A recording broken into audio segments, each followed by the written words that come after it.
Lesson number 9, Hunger and Population Explosion. भूख और आबादी में तेज़ इजाफा। इस लेसन में राइटर हमारे ज़मीन पर बढ़ती हुई जो आबादी है उसकी वजूहात और फिर उनके जो मनफी असरात हैं हमारी ज़िंदगियों पर उसको डिस्कस करता है।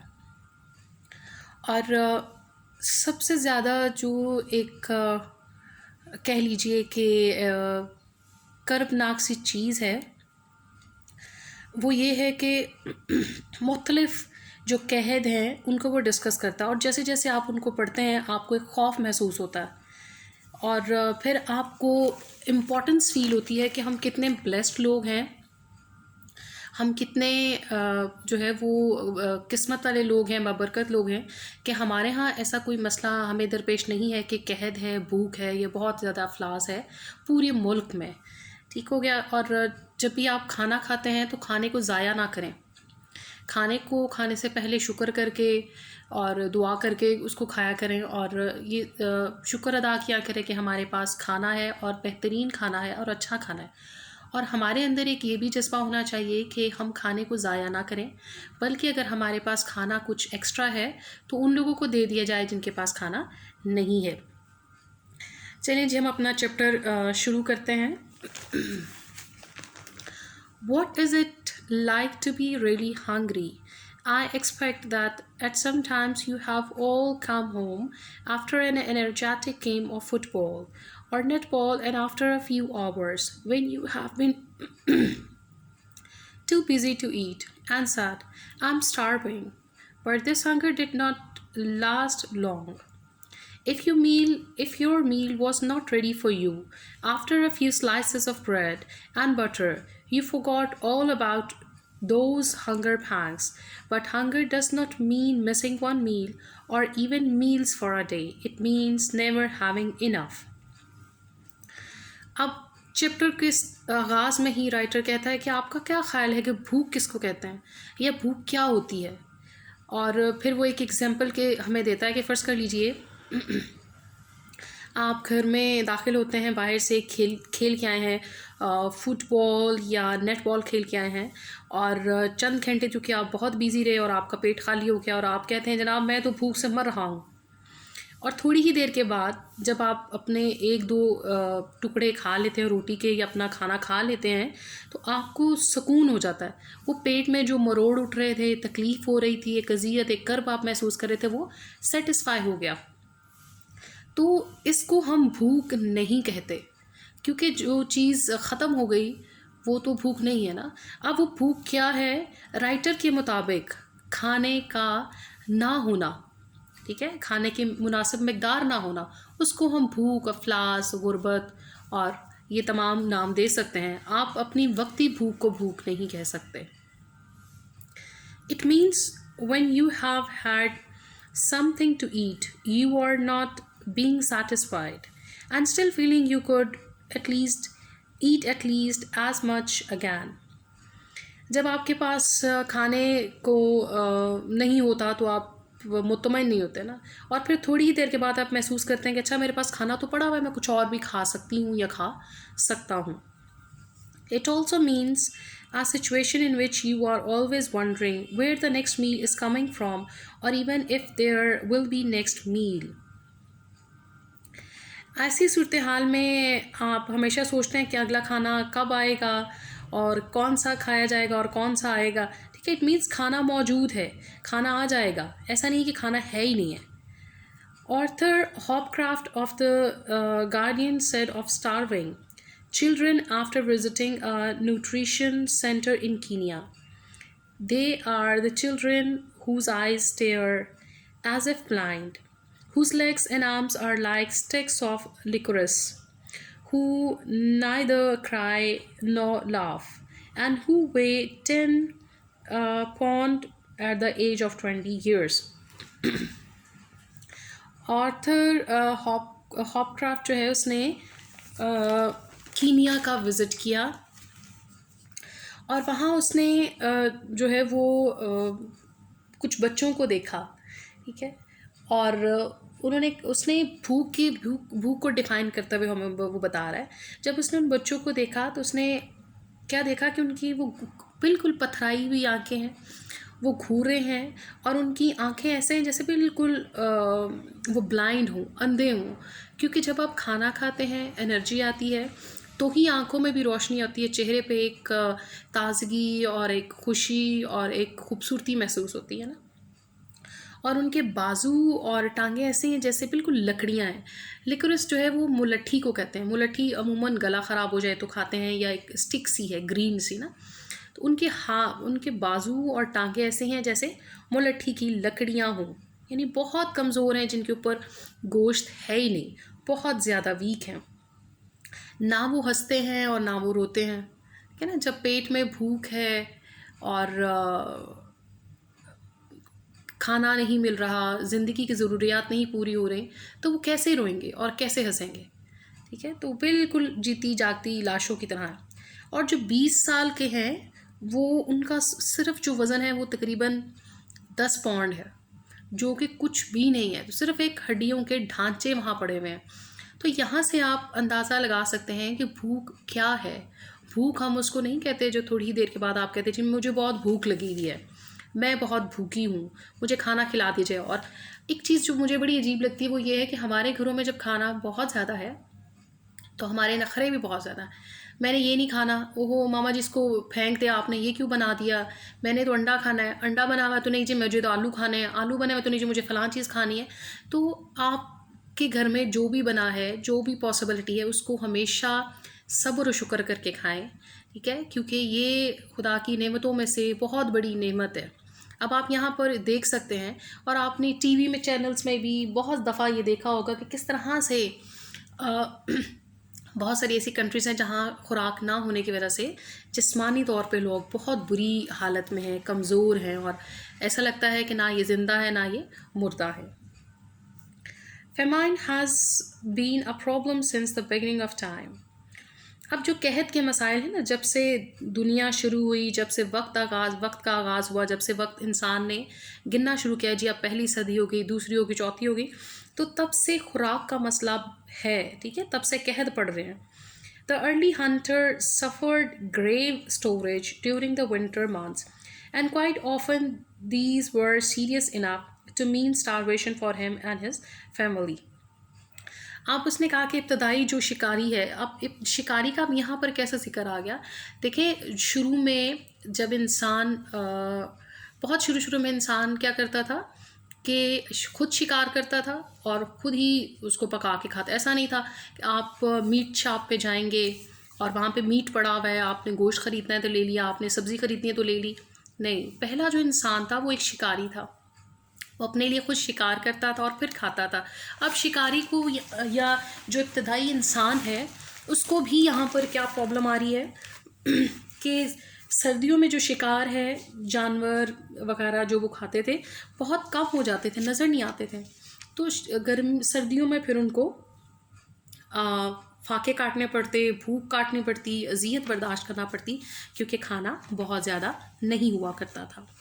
One of the first records of famine was carved in granite by an Egyptian pharaoh. He said, "During my reign, the Nile has not been in flood for 7 years. Corn is scarce and food is lacking. Those who ran cannot even walk. The food bins are broken, open and empty. It is the end of everything." कहत के इब्तदाई record में से एक record मिस्र के फ़राउन ने पत्थर पर लिखवाया था। इसका कहना है, मेरे दौरे हुकूमत में दरियाए नील में 7 साल तक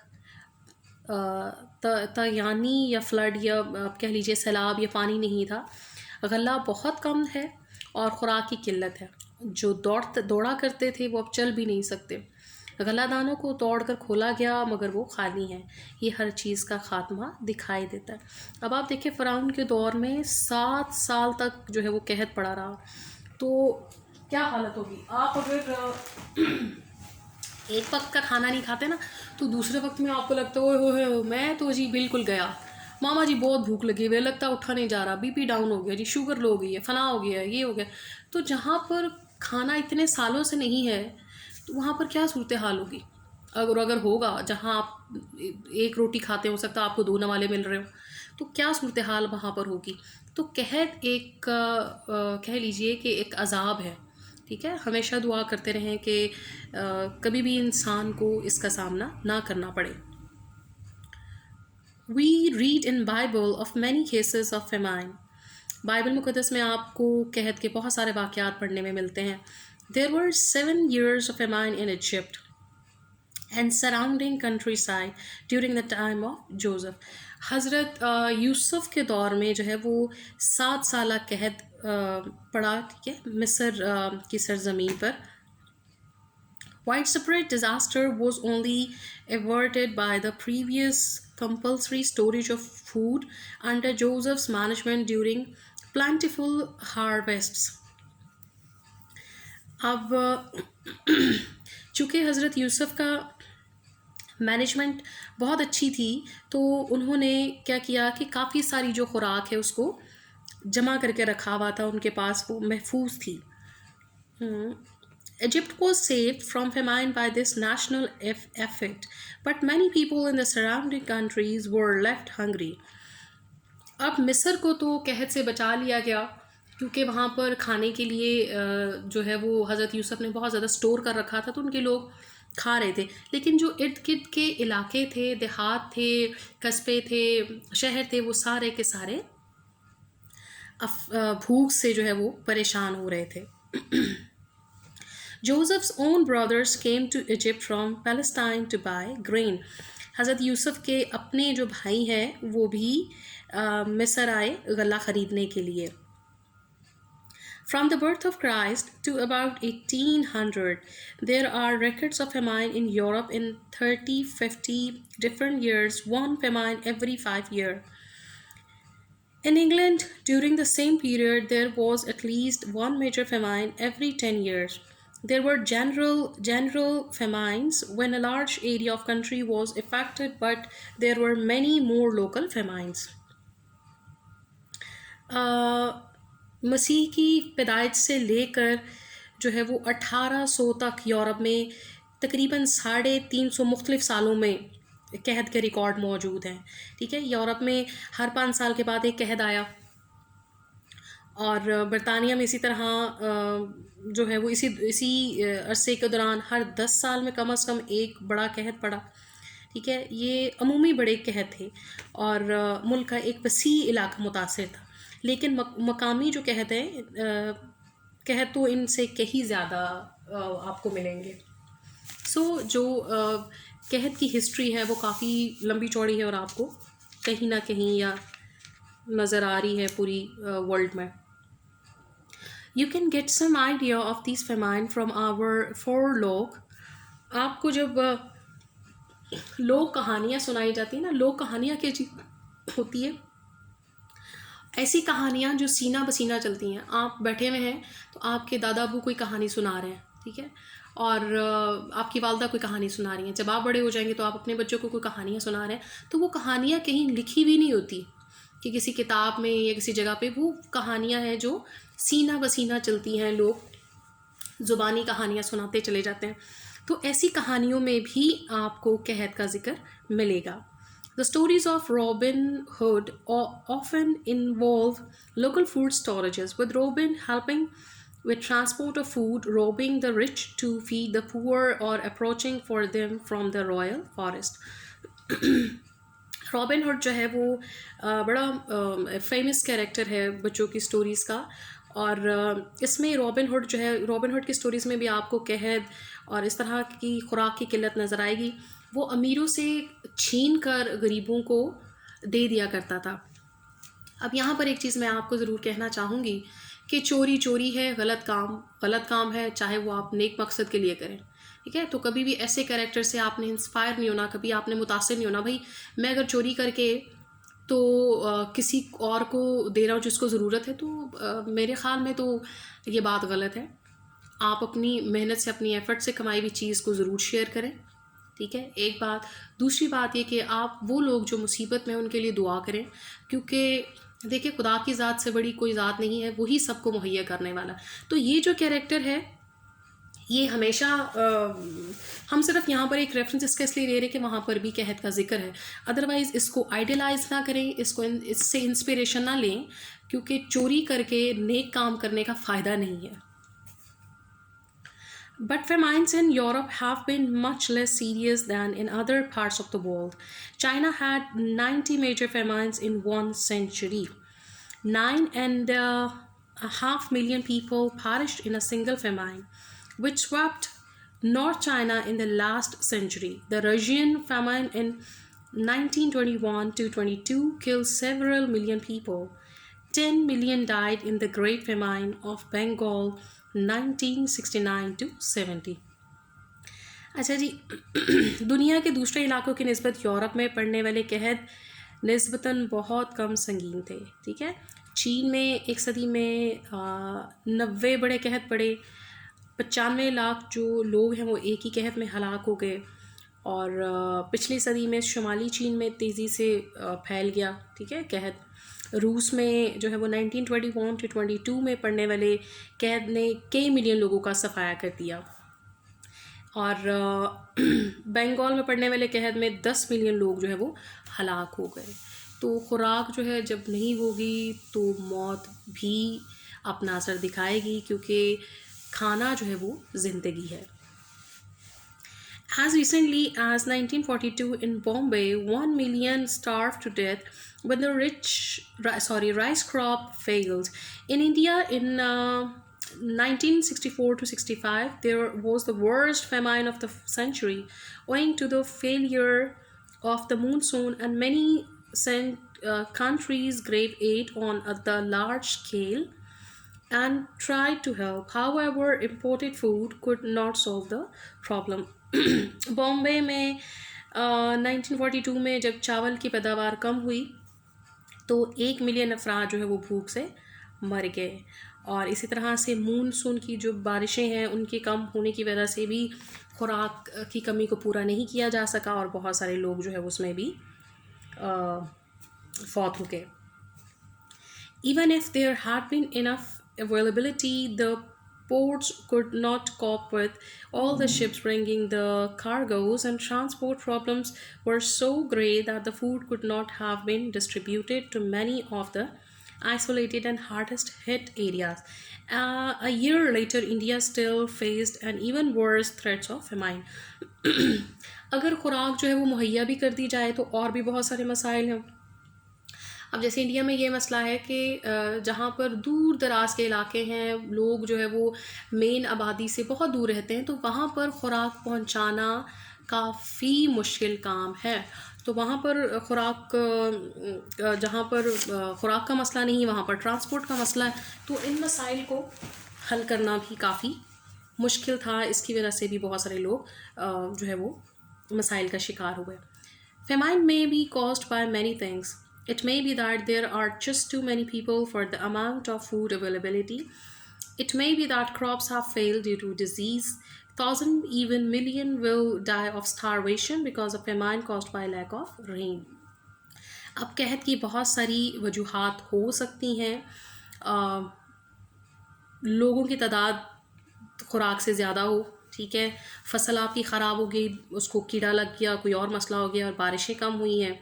सो इन सारे मसाइल की वजह से लोग जो हैं वो भूख से मर जाते हैं। In fact, in the world of today, not only is there not enough food, but each year there are many more people to eat it. The number of people in the world is rapidly increasing, rather like a gigantic snowball, which not only gets bigger as it rolls, but goes faster as well. 500,000 years ago, the population of the world was very small, but since then it has gradually increased until by the birth of Christ, and world population was about 200 to 300 million.